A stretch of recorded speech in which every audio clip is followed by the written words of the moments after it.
Assalamualaikum warahmatullahi wabarakatuh. Kembali lagi di podcast kami dengan saya Nika Rana Aisyah dan ini partner saya Nurul Fitria. Kali ini kami kedatangan bintang tamu yang sangat luar biasa yaitu Mas Rizky Hidayat. Beliau ini lulusan S1 dari sebuah universitas dan berprofesi sebagai pelaku UMKM dan pegiat seni. Mas Rizky boleh diceritakan? Iya. Oke. Assalamualaikum. Teman-teman apa tadi Gen Z ya? Iya. Teman-teman Gen Z ya. Semoga sehat dan tetap ceria ya. Ini cerita yang apa dulu ini? Iya. Latar belakang. Oh ya. Oke, latar belakang ya. Saya lulusan sarjana ya, tapi masih ini ya, masih nyoba untuk merencanakan studi di tingkat yang lebih atas lagi, masih nyari-nyari beasiswa ya. Kemudian untuk profesi sekarang sebenarnya masih belum profesi tetap ya, karena berdasarkan SK itu masih hanya jalan 1 tahun aja, yaitu di pendampingan UMKM sekolah sekaligus pelaku UMKM di Sidoarjo ini, lebih tepatnya di kota Sidoarjo ini. Jadi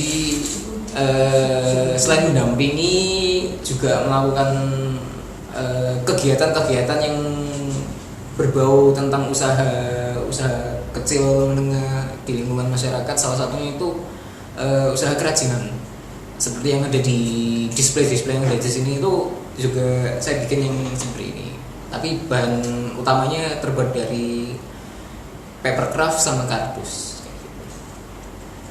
Dengar-dengar itu Mas Rizky itu ya juga nekunin dunia literasi.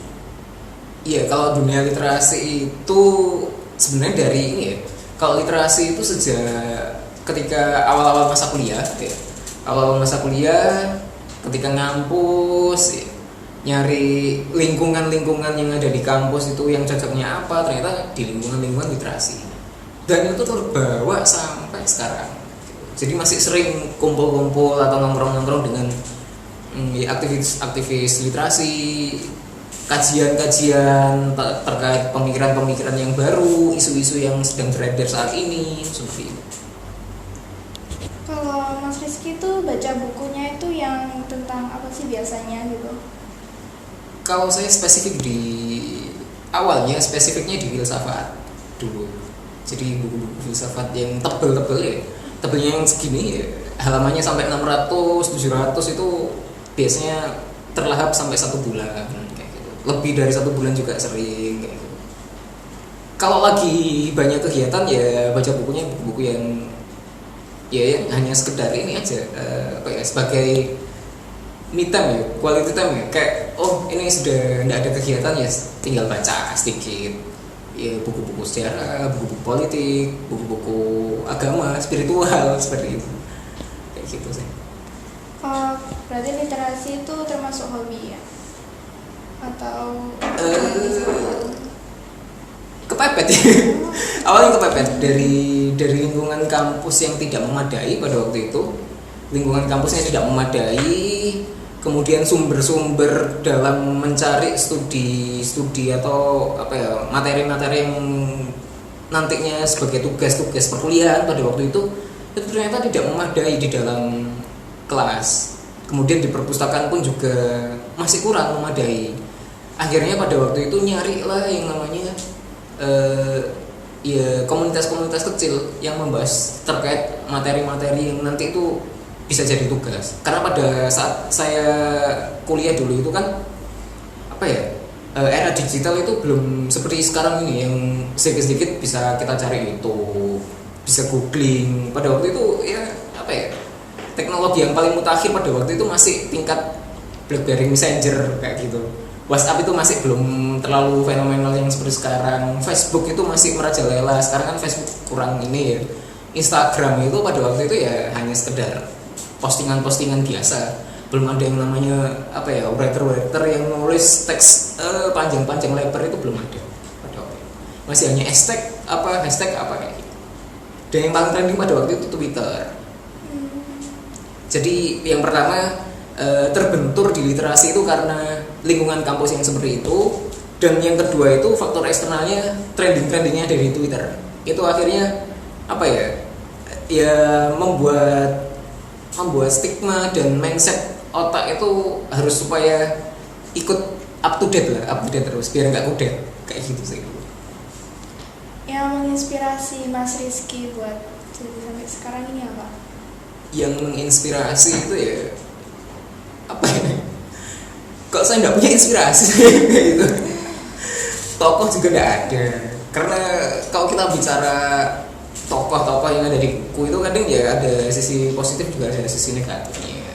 Superhero juga nggak ada yang terinspirasi. Cuma sering nonton kayak gitu. Kalau film juga nggak ada yang membuat saya terinspirasi. Jadi ya apa ya? Ya masih ya mungkin ini karena posisi lagi ini yang pertama adalah faktor psikologi juga di usia-usia kalau berdasarkan teorinya Sigmund Freud ya. Sigmund Freud itu seorang psikologis ya, seorang psikolog ya. Maaf, bukan psikologis ya. Kalau psikologis itu adalah mindsetnya kita ya, bawaannya kita bahwasanya di usia 20-an itu kan kita lagi memasuki masa quarter life crisis. Jadi masih mencari siapa aku atau aku itu siapa. Nah, dari situ akhirnya ya masih belum tahu posisi karakter dan apa yang nanti kedepannya itu kita masih bingung. Kalau saya masih di posisi yang seperti itu. Nah, Mas Rizky tolong ceritain sedikit prosesnya Mas Rizky dari awal mulai sampai saat ini.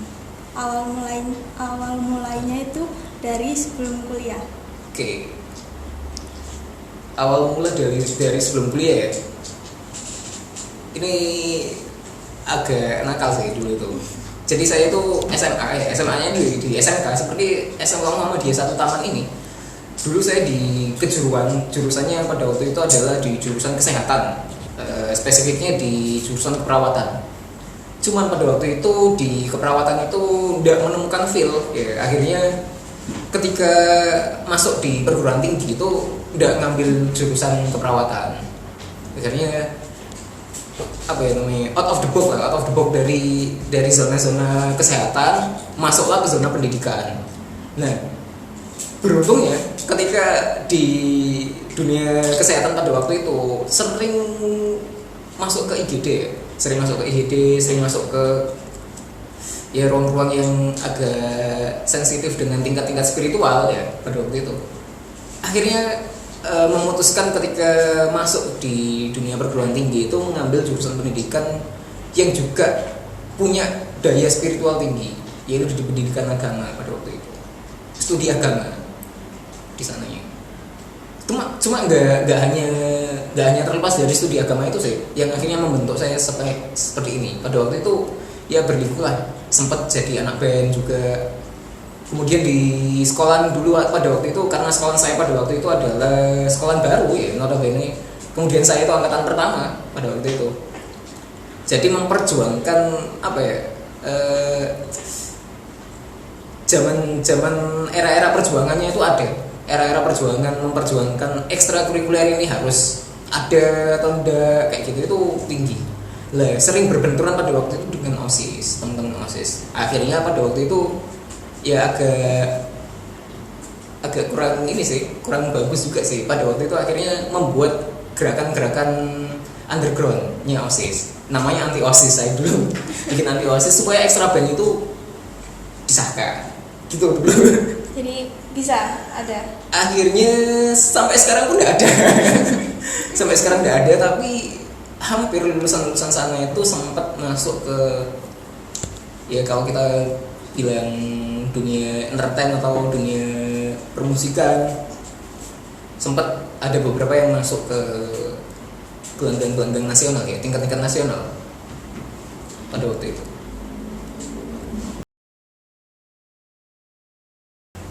Oke Gen Z, tadi kita break sebentar dulu ya. Jadi sekarang kita lanjutin ke Mas Rizky. Iya. Jadi ini ya fase di perguruan tinggi ya. Iya. Ya. Fase di perguruan tinggi itu kalau bagi saya pengalaman yang membentuk kepribadian saya sampai saat ini itu ya mungkin yang paling utama yang di sana ya, mungkin ya, di perguruan tinggi ya. Jadi selepas dari lulus dari SMA ya, pada waktu itu sebenarnya sempat kerja dulu, dia nyari pengalaman kerja, kemudian ternyata nggak nemu feel di dunia pekerjaan, dunia industri ya pada waktu itu. Kalau SMK kan nyebutnya DUDI ya, dunia usaha dan dunia industri. Akhirnya lanjutlah ke perguruan tinggi. Nah di perguruan tinggi ini yang apa ya, kalau kita ngomong terbenturnya keras banget di perguruan tinggi itu. Jadi tidak nemu feel yang se-enjoy apa yang dirasakan seperti yang ada di FTV ya. Karena wah kuliah itu ngampusnya seperti inilah apa. Ternyata enggak, beda banget. Jadi tertabrak dengan dunia pragmatisme dan dunia aktivisme. Pragmatisnya mau jadi mahasiswa yang hanya kura-kura apa tidak. Aktivisnya mau nyemplung di dunia aktivis mahasiswa apa tidak. Nah pada waktu itu saya lebih memilih ke nyemplung di dunia aktivis. Akhirnya tercemplung terlalu dalam, kelelep lah bahasa ininya ya, bahasa Jawanya itu kelelep di dunia aktivis pada waktu itu. Jadi ya masuk di lingkungan BEM, kampus, masuk di organisasi mahasiswa lainnya, di UKM. Kalau di sekolah itu kan kita nyebutnya ekstrakurikuler ya. Kalau di perguruan tinggi itu kita nyebutnya UKM, unit kegiatan mahasiswa. Kemudian dari sana itu juga ada komunitas-komunitas kecil, klub-klub kecil seperti klub literasi tadi itu yang tidak ada di UKM dan tidak ada di lingkungan kampus, akhirnya membentuk sendiri. Dari sanalah terbentuk kepribadian saya yang akhirnya seperti ini. Dan mungkin kalau kita ngomong persentase persen ya, dalam bentuk persen itu hampir lebih dari separuh persen itu, atau 75% ke atas itu terpengaruh dengan pemikiran Muhammadiyah. Karena pada waktu itu saya kuliahnya ya itu masuk di perguruan tinggi Muhammadiyah pada waktu itu. Sejak kapan itu kayak mau masuk ke dunia Muhammadiyah itu? Nah, kalau bicara konteksnya adalah masuk di dunia kemuhammadiyahan ya, dunia kemuhammadiyahan itu sudah terbawa sejak dari lahir awalnya. Yang pertama karena faktor lingkungan itu punya pengaruh dan punya andil besar ya. Kemudian sering dicekoi sama orang tua pada waktu itu pemikiran tokoh Muhammadiyah, salah satunya yaitu Buya Hamka pada waktu itu dicekoi itu terus dari sejak kecil, belum sekolah ya. Kemudian ngaji ya, di lingkungan ngaji pun juga sama seperti itu, sampai akhirnya terbawa sampai sekolah. Saya sekolah itu kalau SMP itu saya sekolah SMP bukan SMP Muhammadiyah pada waktu itu, Tonggoe Muhammadiyah ya, sekolah di Tonggoe Muhammadiyah, tapi masih membawa arus-arus pemikiran Muhammadiyah di sana. Juga tidak terlepas dari pemikirannya Tonggo sebelah tadi itu juga punya pengaruh besar juga di saya dan lingkungan di sekitar rumah. Kayak gitu. Akhirnya cuma ketika di kampus ya itu yang punya peran besar. Akhirnya saya coba belajar Muhammadiyah itu dari sumber-sumber yang valid, sumber-sumber yang terpercaya. Kalau kata ilmu hadis itu kan nyari sanadnya ya, supaya itu hasan, supaya itu tidak doif, supaya itu tidak maudhu. Akhirnya nyari sumber-sumber yang valid atau sumber-sumber primernya Muhammadiyah, dan akhirnya ketemu dan ya insya Allah bisa menjelaskan panjang lebar terkait dari Muhammadiyah awal terbentuk sampai saat ini. Berarti Mas Rizky sudah paham ya, sebelum proklamasinya Muhammadiyah itu udah tahu sejarahnya? Kalau itu insya Allah sudah tahu, karena sudah kita pelajari sejak bangku sekolah dasar ya. Cuma tidak terlalu spesifik ya, spesifiknya pada waktu itu saya belajarnya terkait Muhammadiyahan itu ya dari waktu-waktu senggang aja kayak gitu, sering baca-baca ini, oh ternyata ada kayak gini, Muhammadiyah terbentuknya seperti ini, Nahdlatul Ulama terbentuknya seperti ini dan lain sebagainya gitu. Akhirnya semakin dipelajari satu persatu, dioncei lah, kalau bahasa buahnya itu dikupas kulitnya, dilihat juga daging-dagingnya diambil. Boleh diceritakan sedikit yang Mas Rizky tahu tentang Muhammadiyah dari di peran pendidikan sebelum proklamasi? Oke. Kalau kita bicara Muhammadiyah di peran pendidikan sebelum literasi, sebelum proklamasi itu tidak terlepas dari sejarah awal terbentuknya Muhammadiyah juga. Karena Muhammadiyah itu yang kita ketahui ya, dan berdasarkan sumber-sumber sejarah, literatur sejarah itu mengatakan Muhammadiyah itu memperjuangkan pendidikan, sosial, dan kesehatan. Nah, salah satu yang diperjuangkan pada waktu itu kan juga pendidikan. Nah,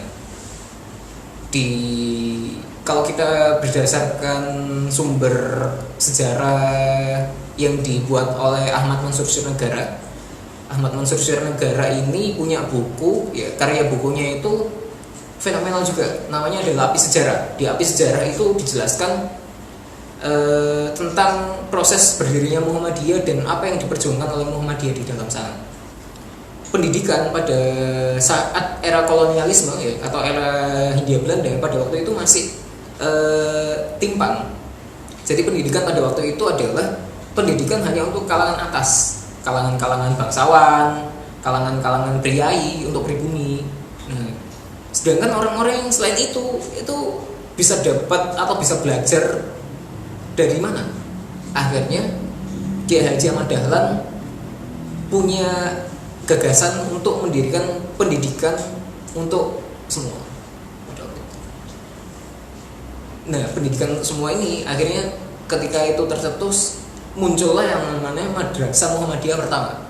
Saat ini dikenal dengan yang namanya Muallimin. Itu adalah cikal bakal berdirinya sekolah-sekolah Muhammadiyah yang tersebar hampir seluruh Indonesia saat ini. Apa peran Muhammadiyah di Indonesia?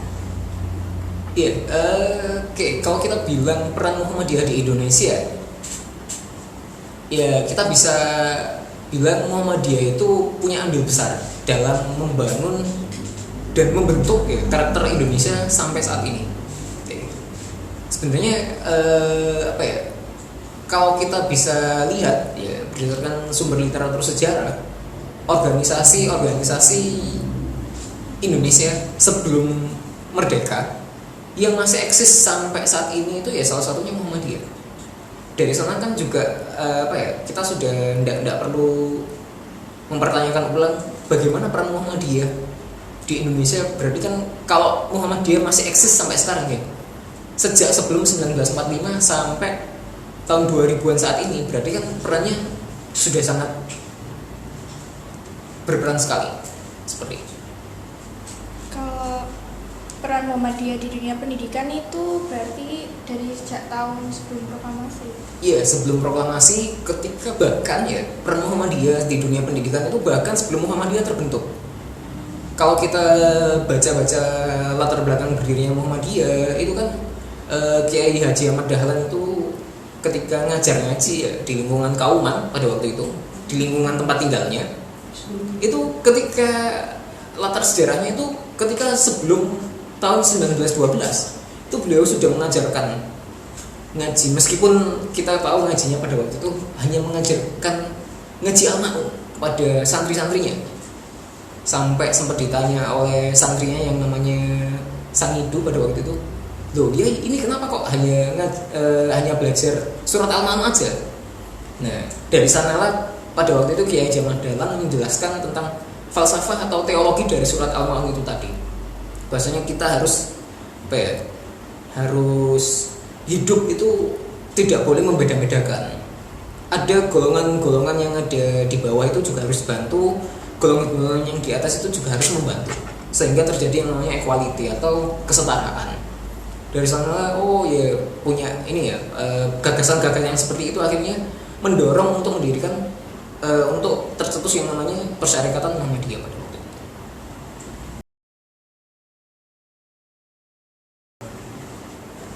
Sejak kapan sih itu madrasah didirikan? Kan madrasah itu kan sekolah pesantren. Berarti sejak kapan? Muhammadiyah itu mengenalkan gini ya. Kalau kita bilang kontribusi Muhammadiyah di dunia pendidikan, salah satunya itu juga pendirian sekolah madrasah. Sekolah madrasah ini kalau kita ketahui saat ini itu kan sekolah-sekolah yang berbasis keagamaan ya. Meskipun stigma masyarakat saat ini itu lebih mengenal madrasah itu bukan madrasah Muhammadiyah, karena banyak MI atau banyak MTS atau MA itu yang bukan, kalau kita ngomong bukan beraliran Muhammadiyah atau bukan berfaham Muhammadiyah itu banyak. Tapi dulu yang mempelopori dan yang mengenalkan madrasah di tingkat pendidikan Indonesia pada waktu itu Kiai Haji Ahmad Dahlan. Sebelumnya Kiai Haji Ahmad Dahlan itu hanya sekedar mengajarkan pendidikan keagamaan di lingkungan rumahnya sendiri di Kauman. Pada waktu itu beliau hanya mengajarkan ngaji ya, ngajinya itu beliau mengajarkan di Langgar Kidul aja.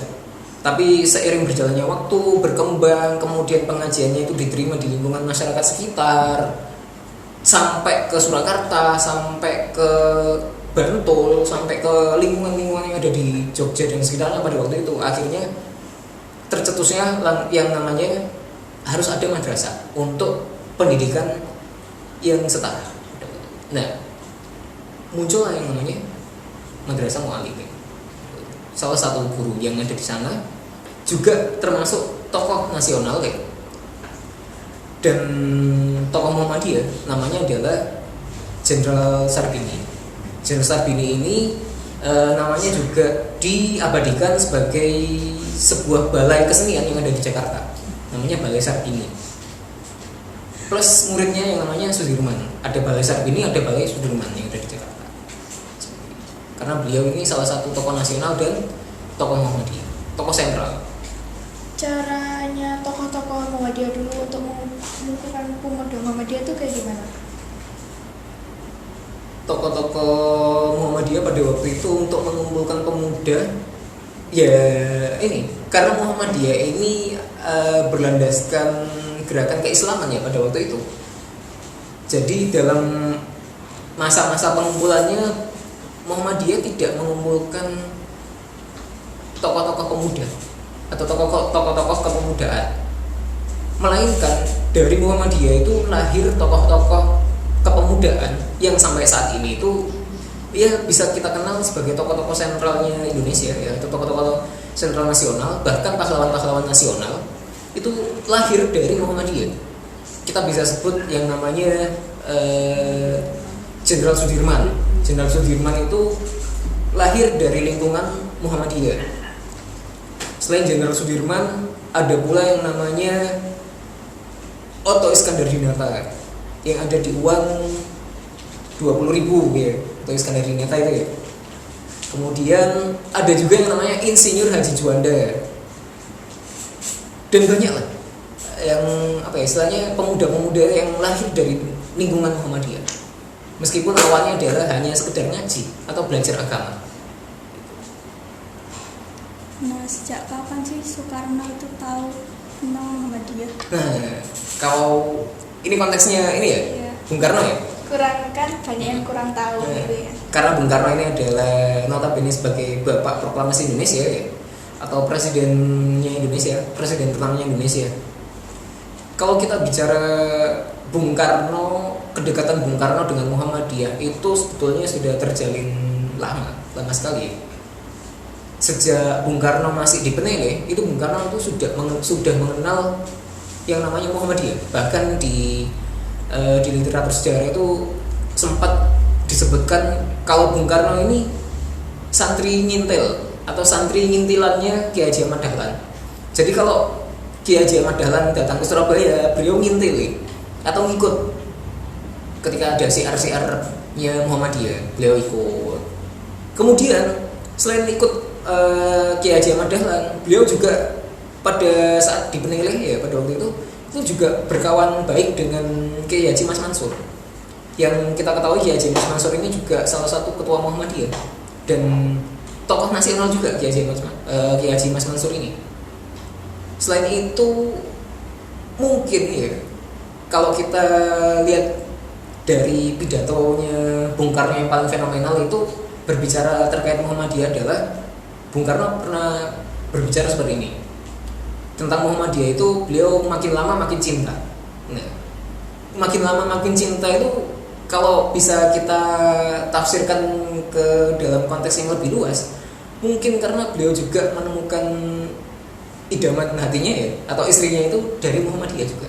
Ketika diasingkan di Bengkulu, bertemu dengan Ibu Fatmawati, yang notabene adalah anak dari guru Muhammadiyah di Bengkulu. Sekitar tahun berapa itu? Itu ketika diasingkan di Bengkulu itu ketika masa-masa kependudukan Jepang itu masuk ke Indonesia waktu itu. Jadi mungkin ya, saya tidak terlalu spesifik terkait tahun ketika membaca sejarah, mungkin di tahun-tahun sekitar 1930-an sampai 1940-an. Kalau tokoh-tokoh Muhammadiyah yang terlibat dalam perjuangan kemerdekaan Indonesia itu siapa aja? Oke, kalau kita ngomongnya terkait tokoh-tokoh yang punya kontribusi dan peran aktif dalam perjuangan kemerdekaan Indonesia itu berdasarkan sumber Suara Muhammadiyah itu mungkin ada 22 tokoh ya. Meskipun selain itu juga ada banyak lagi tokoh-tokoh Muhammadiyah yang tidak tersebutkan seperti Kiai Sangidu, murid pertamanya Kiai Haji Ahmad Dahlan. Itu kan mungkin yang sampai saat ini masih belum diangkat sebagai tokoh nasional ya. Tapi kalau tokoh Muhammadiyah yang sudah diangkat sebagai tokoh nasional itu mungkin sekitar berjumlah 22 tokoh. Atau perlu dijelaskan? Perlu disebutkan satu persatu tokohnya? Boleh.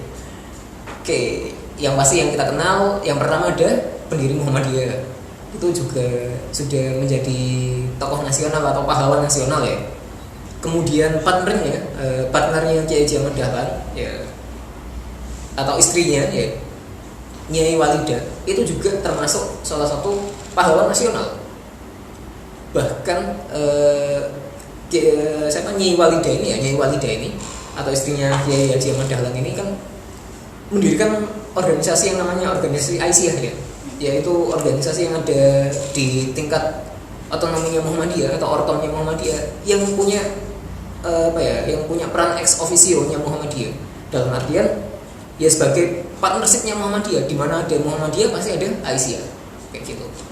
Nah, Aisyah ini itu di sekitar tahun 1926 yang paling fenomenal adalah mungkin ini yang jarang diketahui sama banyak kader Muhammadiyah ya mungkin ya.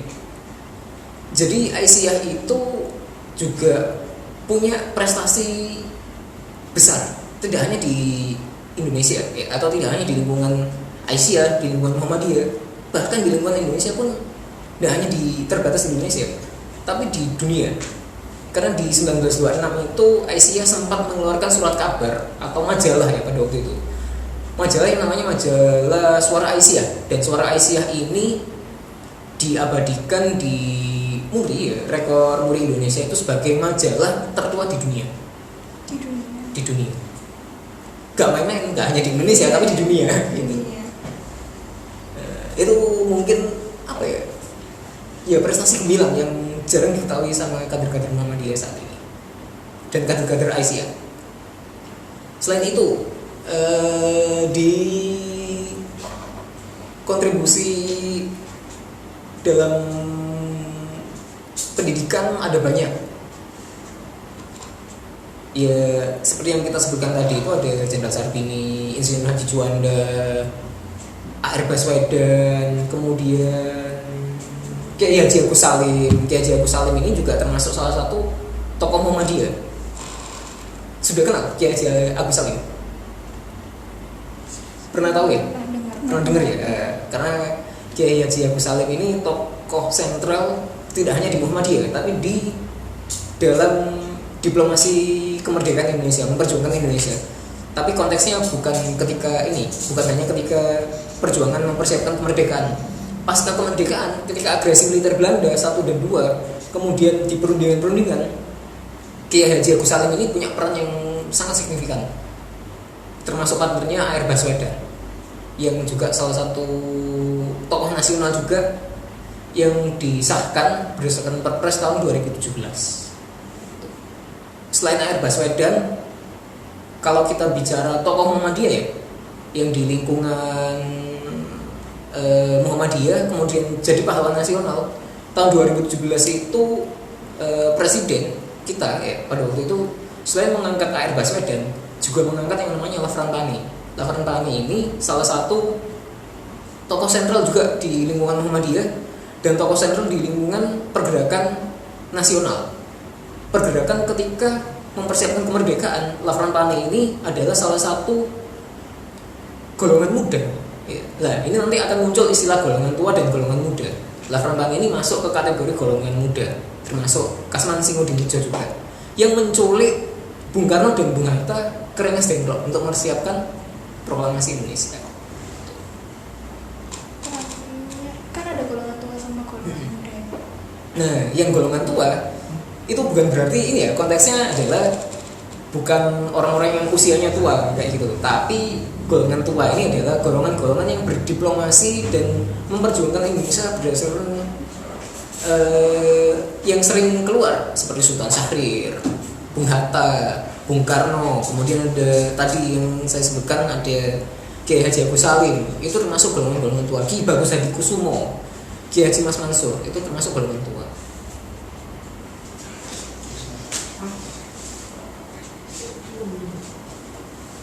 Mas Rizky, kalau peran Muhammadiyah sebelum kemerdekaan itu perjuangannya kayak gimana? Iya. Kalau kita bicara konteksnya sebelum kemerdekaan ya, sama ngomongin soal Muhammadiyah sebelum kemerdekaan, itu perannya sentral itu maksudnya sentral itu yang ada di tengah ya gitu. Muhammadiyah itu tokoh-tokohnya punya peran paling sentral lah, kalau bisa dibilang itu paling sentral. Selain pergerakan-pergerakan organisasi lainnya ya, pada waktu itu sebut saja ada yang namanya organisasi Budi Utomo, kemudian ada yang namanya Syarikat Islam pada waktu itu, dan banyak sekali golongan-golongan kebangsaan pada waktu itu. Lah, Muhammadiyah itu perannya sentral sekali karena hampir menyeluruh kader-kader Muhammadiyah pada waktu itu ada di entitas-entitas kecil tadi itu atau di kelompok-kelompok kecil tadi itu. Akhirnya dari sana punya satu frekuensi untuk mempersiapkan kemerdekaan itu menjadi satu yang namanya Indonesia Merdeka. Ada Muhammadiyah di Jong Sumatera, ada Muhammadiyah di Jong Java, ada juga Muhammadiyah di lingkungan Budi Utomo, juga ada Muhammadiyah di lingkungan Syarikat Islam pada waktu itu. Bahkan ya di Jamiatul Khair, kemudian di Persis itu pun Muhammadiyah juga menyebar sampai ke sana pemikiran-pemikirannya, sehingga dari sana kan menyatukan banyak golongan, mempersiapkan Indonesia itu jadi satu frekuensi untuk Indonesia merdeka. Awalnya Muhammadiyah berdirinya di? Kalau berdirinya Muhammadiyah di Jogja tahun 1912. Itu siapa aja pendirinya? Pendirinya adalah Kiai Haji Ahmad Dahlan beserta murid-muridnya pada waktu itu, dan saudara-saudaranya Kiai Haji Ahmad Dahlan. Mungkin yang jarang dibahas itu juga ada yang namanya Kiai Haji Ibrahim, itu ketua Muhammadiyah sepeninggalnya Kiai Haji Ahmad Dahlan, itu juga turut andil mendirikan Muhammadiyah. Nah, lalu Muhammadiyah ini apa udah mencapai tujuannya? Oke, kalau kita bicara Muhammadiyah ini apakah sudah mencapai tujuannya ya? Iya. Kalau kita ngomong tujuan dari Muhammadiyah itu sendiri adalah mengajarkan amar ma'ruf nahi mungkar ya. Kalau kita bicara tentang tujuan Muhammadiyah apakah sudah tercapai secara tekstual? Sudah. Tapi secara kontekstual itu melihat tantangan zaman juga. Nah, itu dibahas oleh Profesor Yudi Latif juga di dalam bukunya yang namanya Genealogi Muslim Abad ke-20 ya. Itu berbicara soal eksistensi kaum muslim yang ada di Indonesia, salah satunya di Muhammadiyah, tantangan-tantangannya seperti apa. Itu di sana dibahas dan dikupas tuntas terkait tantangan Muhammadiyah nanti ke depannya seperti apa. Kalau saya melihat dari sumber bacaan tadi itu, kemungkinan ya Muhammadiyah masih harus menjawab tantangan zaman sampai saat ini. Jadi tujuan Muhammadiyah selain amar ma'ruf nahi mungkar juga harus menjawab tantangan zaman sampai saat ini. contoh kecilnya era digitalisasi saat ini harus terjawab juga kalau Muhammadiyah. Apakah Muhammadiyah bisa mengikuti arus itu atau terlempar dari arus itu? Gitu. Menurutnya Mas Rizky tentang kader-kadernya sekarang, kader-kader Muhammadiyah itu prestasinya kan udah banyak. Itu gimana pendapatnya Mas Rizky? Oke. Kalau kader Muhammadiyah ya, ini kader Muhammadiyahnya atau di tingkat pelajarnya kira-kira? Di Muhammadiyahnya secara menyeluruh ya. Kalau kita bicara Muhammadiyahnya secara menyeluruh itu ya prestasinya sudah banyak sih. Hampir punya peran-peran yang strategis juga, meskipun tidak terlalu sentral ya di lingkungan nasional saat ini. Tapi peran-peran dalam membentuk karakter-karakter kemanusiaan, karakter-karakter keindonesiaan itu sangat berperan. Di tingkat kepemudaan punya peran penting, di tingkat pelajar juga punya peran penting. Bahkan di tingkat selain lingkup pendidikan, di kesehatan dan sosial juga punya peran penting. Contohnya di lingkungan sosial, di tingkat ketika Indonesia itu ada bencana alam atau apa, Muhammadiyah terjun langsung ke sana. Apa ada yang pernah menentang Muhammadiyah? Apa ada yang menentang Muhammadiyah? Banyak. Dulunya sebelum proklamasi. Iya, karena apa ya? Kalau kita ngomong teori filsafatnya, Muhammadiyah itu kan mengembangkan paham-paham modern. Modernisme pada waktu itu kan belum terlalu dapat diterima oleh lingkungan masyarakat pribumi atau masyarakat bumi putra ya. Masyarakat bumi putra, sebelum Indonesia itu ada istilah bumi putra. Nah, masyarakat bumi putra pada waktu itu ya pemikirannya masih pemikiran klasik ya. Kita bisa sebutkan pemikiran klasik karena masih mengikuti zaman-zamannya yang terdahulu. Nah, karena Kiai Haji Ahmad Dahlan itu sebagai pelopor pendirinya Muhammadiyah, beliau juga sekolah di luar, tidak hanya di Indonesia, tapi pernah di Mesir, kemudian pernah di Timur Tengah dan lain sebagainya. Itu ketika pulang ke Indonesia mengembangkan pemikiran-pemikiran seperti itu masih sulit diterima. Bahkan mungkin sampai sekarang ya masih ada stigma-stigma di lingkungan masyarakat itu yang sulit menerima Muhammadiyah. Meskipun zaman sudah berkembang sampai saat ini ya.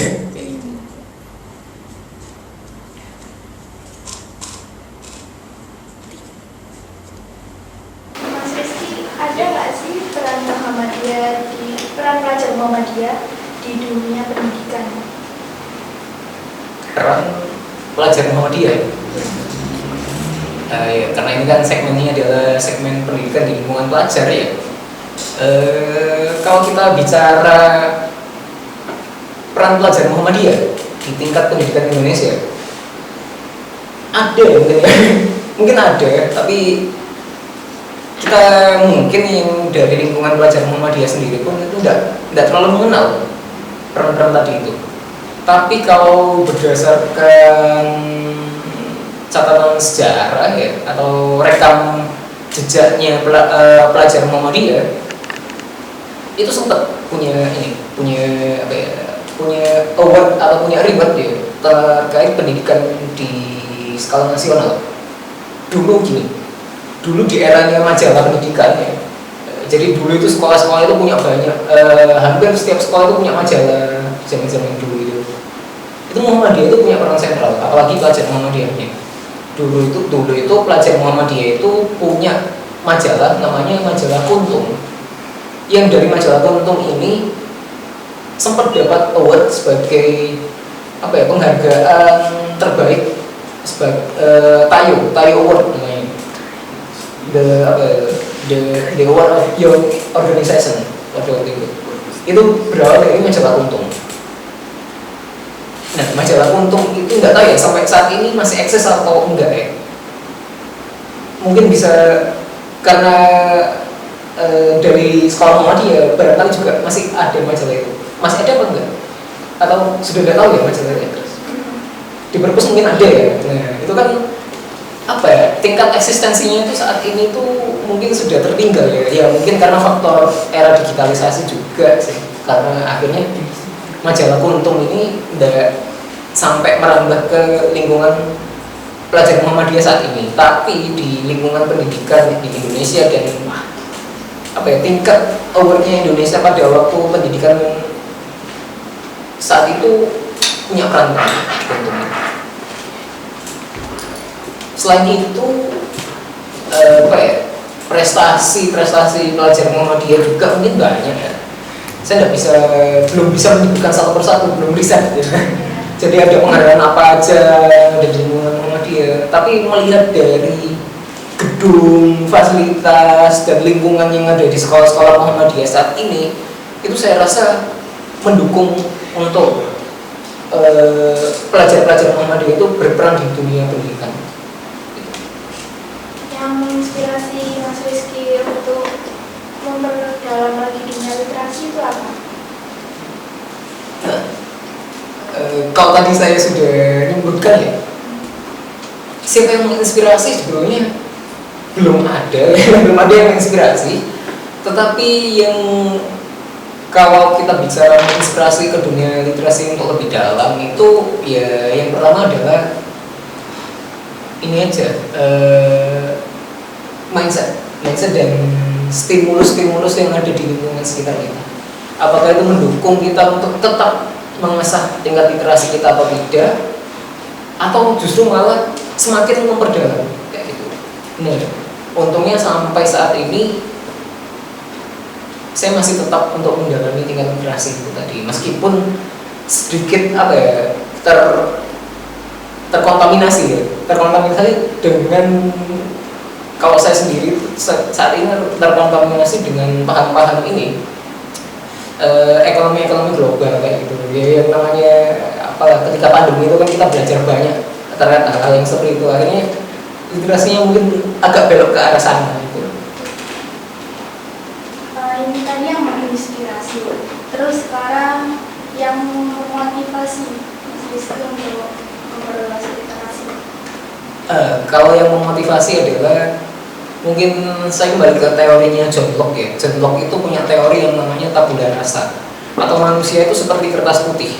Nah, kalau terinspirasi kan nggak terlalu, tapi saya termotivasi, ke-trigger lah dengan yang namanya kertas putih berdasarkan teorinya John Locke tadi itu, bahwasanya hidup kita itu ya seperti kertas putih, terombang-ambing kemana, goresannya kemana ya harus kita gores saja, sampai pada akhirnya membentuk yang namanya kita ini sendiri.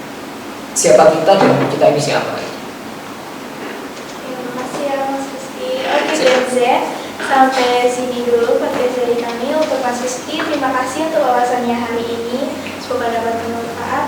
Saya Nikerana Aisyah dan partner saya Nurul Fitriya pamit undur diri. Maaf bila ada salah kata. Wassalamualaikum warahmatullahi wabarakatuh.